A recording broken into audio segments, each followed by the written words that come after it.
The storm came down hard on the Wyoming plains, thick snow swallowing the land until even the fences vanished. On Christmas Eve of 1887, the Miller Ranch sat alone in that white wilderness, a forgotten speck miles from the nearest town. The wind screamed through the cracks of the old cabin, shaking loose shutters like angry hands. Inside, a man named Frank Miller sat hunched near a dying fire, staring into embers that barely gave off heat.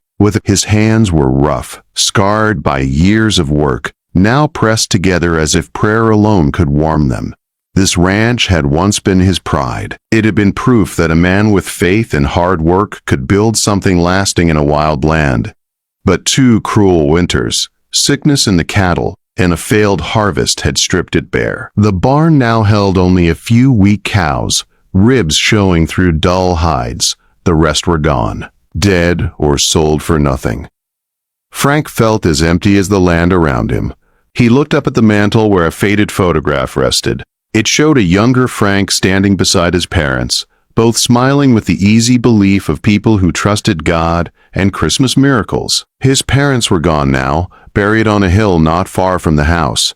Their faith had died with them, or so Frank believed. He had prayed through drought and disease, but the answers never came. Frank rose slowly and walked to the frosted window. Snow spun through the air like smoke, hiding the hills and the trail that led to town. His breath fogged the glass. "Lord," he said quietly, his voice tired and thin, "I've done all I can. If you still remember me, if there's any reason for me to keep this place, give me a sign." The only answer was the crackle of the fire. His eyes drifted to the small Bible on the table.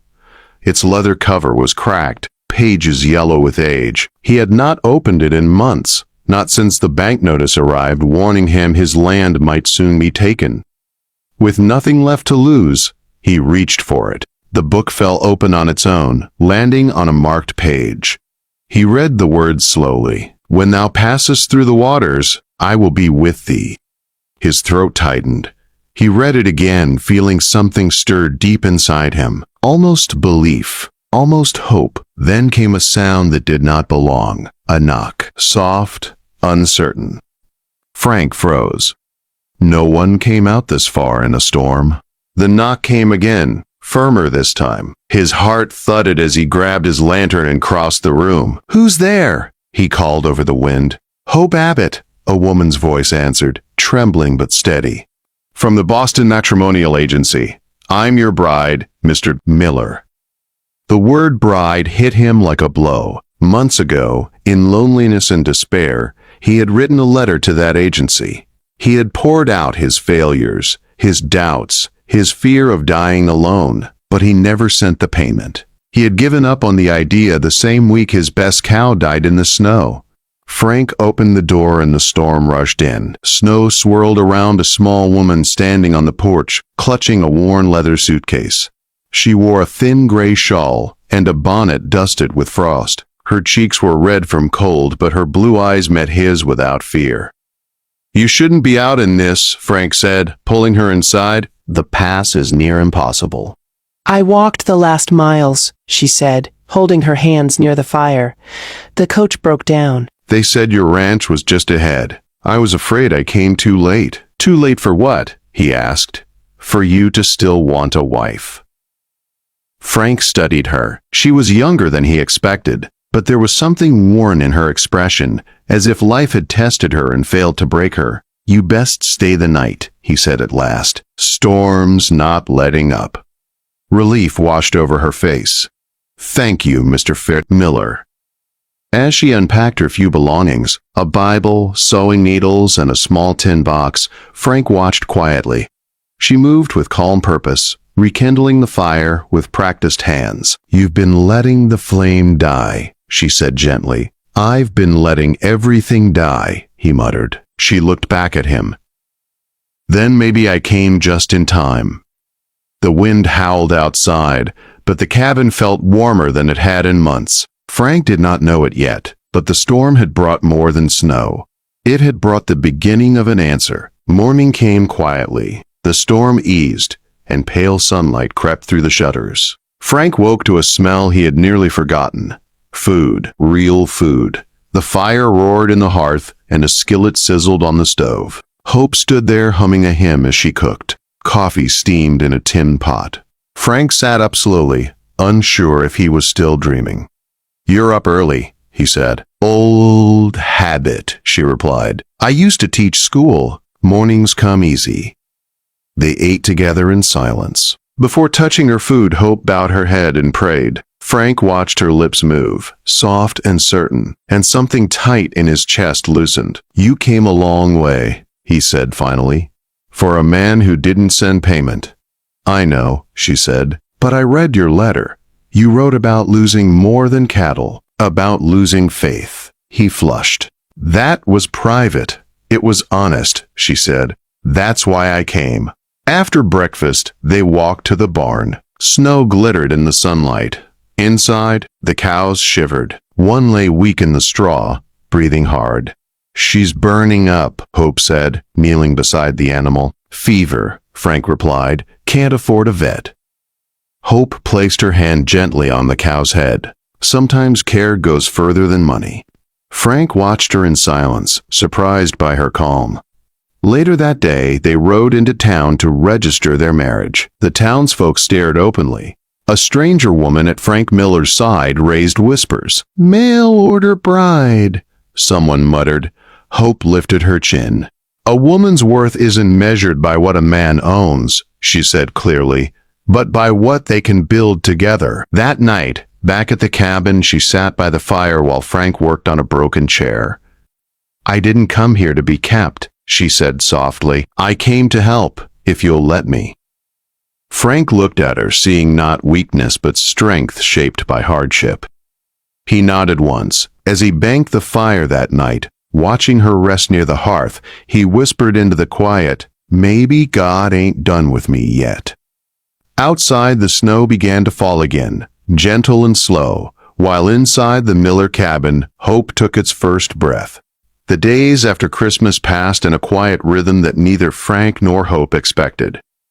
Each morning, Frank stepped into the cold before dawn, the sky still dark and heavy above the plains. Behind him, the cabin no longer stayed silent.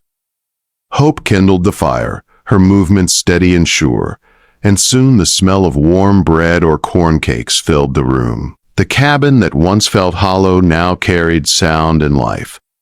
Floorboards creak under two sets of footsteps, and the low murmur of shared work softened the sharp edges of loneliness Frank had carried for years. Frank told himself it was only practical.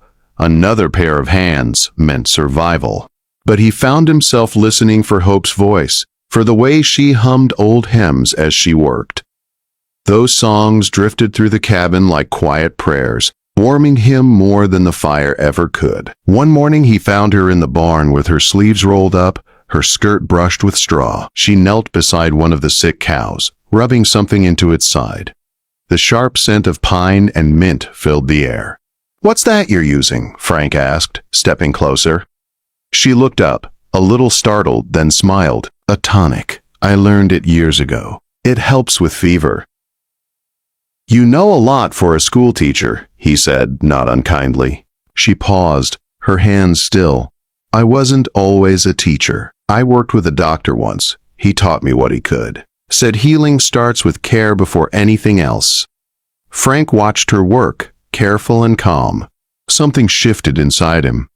He had spent months feeling helpless, watching his animals weaken while he could do nothing. Now here was this woman, working as if the outcome still mattered. That afternoon, Hope asked to ride into Sweetwater with him. Frank hesitated. Town had not been kind lately, but he needed supplies, and she wanted to register herself properly. The ride was quiet, the horses' hooves crunching over packed snow. As the town came into view, Frank noticed Hope straighten her shoulders. Inside the general store, heads turned. People whispered, some curious, some cruel. Frank felt his jaw tighten. "She won't last the winter," a woman muttered. Hope pretended not to hear. She picked up a length of cloth and smiled at Frank. "This would brighten the windows, don't you think?" Her calm unsettled the whispers. When they left, Frank spoke low. You shouldn't have to hear that. People speak from fear, she said. They don't recognize faith when it's still growing. That evening, as they unpacked supplies, Hope stood by the window staring out at the moonlit pasture. Frank sensed something heavy in her silence. You don't talk much about Kansas, he said gently. She gripped the sill. I left because I had to. A man there thought he owned everything, including people. When I refused him, he made sure I lost my place, my work, my name. Frank's hands clenched. You walked into a blizzard to escape that? I walked into it to start over, she said. Your letter spoke of loss without bitterness. I knew a man who still prayed through doubt wasn't truly lost.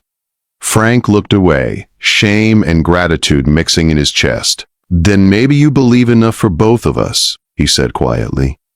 Later that night, he found her asleep near the fire, her Bible open beside her. He read the underlined words about new beginnings and felt something stir that he had not felt in years.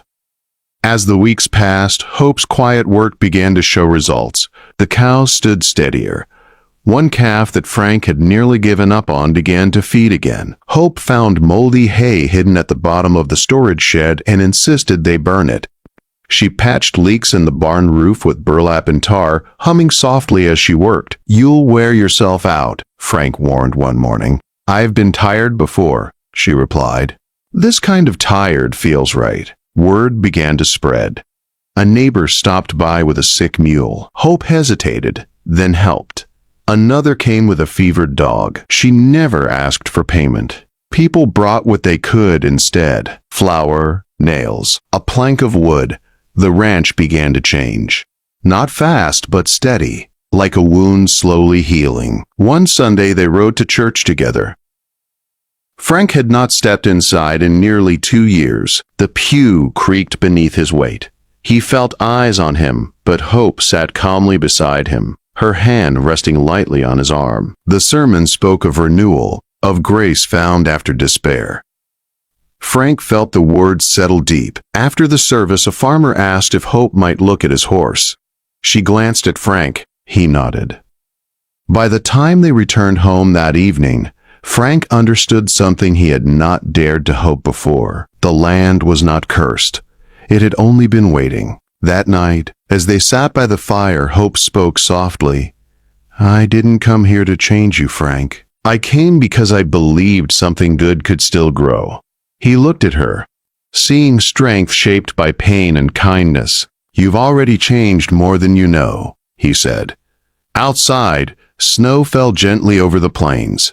Inside, the Miller Ranch held warmth and purpose again, and though Frank did not yet say it aloud, he felt it clearly. Hope had not only saved his ranch, she had begun to save him. Late winter settled over the Wyoming plains, but the Miller Ranch no longer felt buried beneath it. Snow still clung to the edges of the fields and fences, yet beneath the white crust, life stirred. Frank noticed it first in the mornings. The air felt lighter. The silence that once pressed down on his chest had eased. When he stepped outside, he no longer expected failure waiting for him in the barn. One morning, he heard movement before he reached the door. Buckets clanged. A low voice hummed. Frank paused in the barn doorway and stared. Hope worked among the cattle like she had been born there. Her coat hung on a nail, sleeves rolled up, hair loose around her face.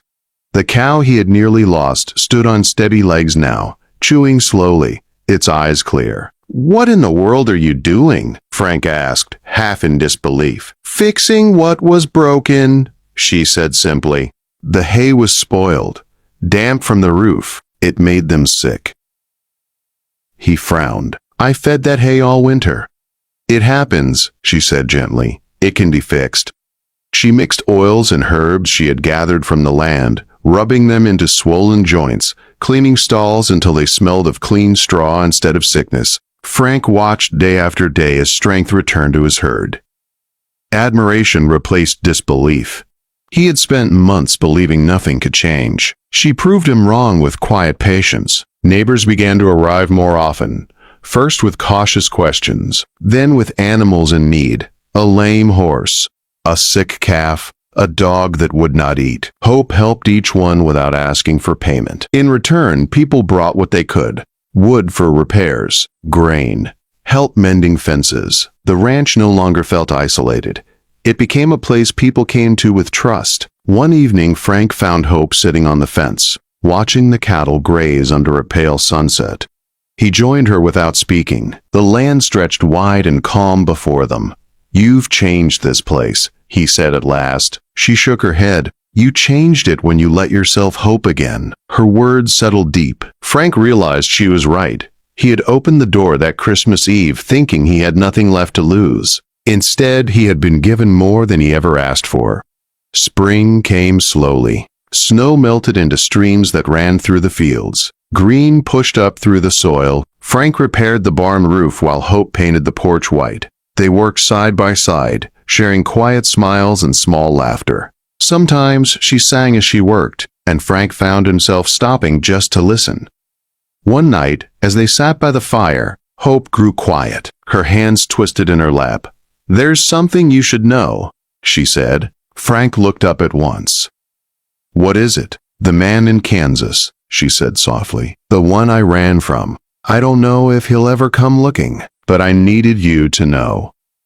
Frank rose and stood before her. His voice was firm, steady. "No one's taking you from here. Not him.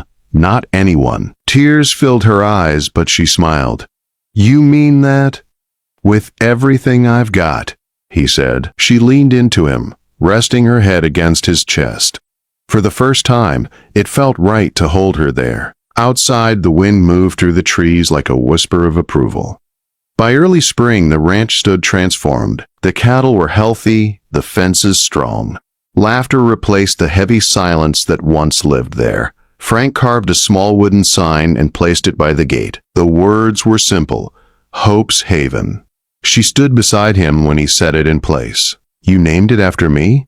"No," he said. "I named it after what you brought back." A year passed faster than Frank thought possible. Christmas Eve came again, snow falling soft and slow. This time, the storm did not bring fear, it brought memory. Inside the cabin, a small cedar tree stood by the hearth, decorated with ribbons and dried apples. The fire burned bright. Hope kneaded bread at the table while Frank carved wood near the fire. The wind rattled the windows, but neither of them flinched. "Storm's back," Frank said. Hope smiled. "So is Christmas." A sudden knock sounded at the door. Frank opened it to find two men from a nearby ranch, faces pale with worry. A wagon had broken down on the north trail. A woman and her young boy were trapped in the cold. Hope was already reaching for her shawl. "We're going," she said. The journey was hard. Snow cut across the trail, stinging their faces. They found the wagon half buried, the boy hurt and shivering. Hope worked quickly, her hands steady despite the cold. Frank carried the child back through the storm while Hope guided the mother. Back at the ranch, warmth filled the cabin again. The boy slept by the fire, safe. The mother wept with relief. Frank watched Hope clean her hands, exhaustion heavy in her posture, but peace clear in her face. "You saved them," he said quietly. She shook her head. "We did." Later that night, when the storm softened, Frank handed her a small carving. A wooden cross, smooth and simple. "I made it for you," he said, "to remind us." Hope held it carefully, tears shining. "It's beautiful." "So is what you've built here," he replied. She kissed him then, slow and sure, a promise sealed not by words, but by shared storms and steady faith. Another year passed. Christmas morning dawned bright and cold. The Miller Ranch filled with people from Sweetwater Valley. Children laughed. Music played. Pastor Reynolds held a small service in the barn, now warm and decorated with pine. Frank stood beside Hope as the pastor spoke of renewal and quiet miracles. When the crowd asked Frank to speak, he stepped forward, hat in hand. "I nearly gave up," he said simply. "This land, this life. Then God sent someone I didn't expect. She walked through a storm and brought light with her. If you think you're forgotten, remember this place." Sometimes the answer comes as a knock on the door. The crowd fell silent. Hope's eyes filled with tears. As evening came and the guests departed, Frank and Hope stood together beneath falling snow. The sign at the gate caught the last light of day, Hope's Haven. Frank wrapped his arm around her shoulders. "Merry Christmas," he said. She leaned into him, smiling. "Merry Christmas." Inside, the fire burned steady. Outside, the land rested in peace. And in that quiet place where despair once ruled, faith lived again.